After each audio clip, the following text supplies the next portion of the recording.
The world around us exists in two parallel technological realms, digital and analog.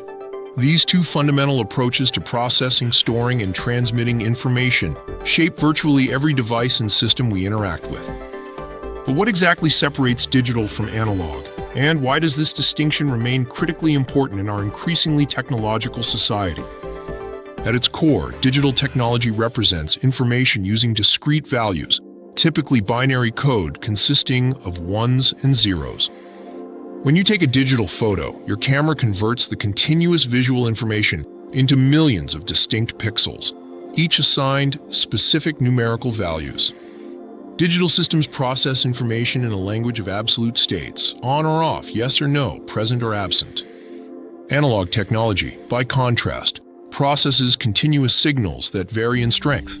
An analog record player, for instance, uses a physical needle that rides along grooves, creating electrical signals that proportionally represent the original sound waves. There are no discrete steps, just a continuous flow of information that mirrors the natural world. The differences between these approaches extend far beyond theoretical distinctions. Digital systems excel at precision and reproducibility. A digital file can be copied infinitely without degradation. The 1,000th copy is identical to the original. Digital information can also be compressed, encrypted, and transmitted with remarkable efficiency. Analog systems offer their own advantages. They capture information with infinite resolution, limited only by the sensitivity of the recording medium. Many audiophiles prefer vinyl records precisely because analog recording preserves subtle nuances that might be lost in digital sampling. Analog systems also respond instantly without the processing delays sometimes found in digital counterparts. Reliability presents another key distinction. Digital systems are typically more resistant to environmental interference. A slight disturbance in an analog signal creates noise that becomes permanently embedded in the information. Digital signals, however, remain intact unless the interference is severe enough to flip a bit from one state to another. Why does this distinction matter in practical terms?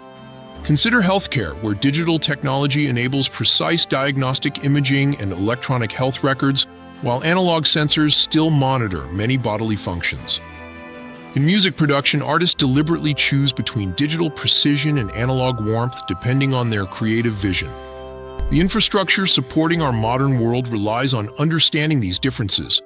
Power grids, telecommunications networks, and transportation systems all involve complex interactions between digital control systems and analog physical processes. Engineers must deeply understand both paradigms to create effective solutions. Even as digital technology continues its remarkable advance, analog approaches remain irreplaceable in many contexts. Our human senses perceive the world in an analog fashion. Continuous streams of sight, sound, touch, taste, and smell. The most effective technologies often combine digital processing with analog interfaces designed to match our natural perceptions. The digital-analog distinction reminds us that technological progress isn't simply about replacing old systems with new ones. Rather, it involves understanding the fundamental nature of information itself and selecting the approach best suited to each particular challenge. In a world increasingly dominated by digital solutions, maintaining this nuanced perspective ensures we leverage the unique strengths of both paradigms.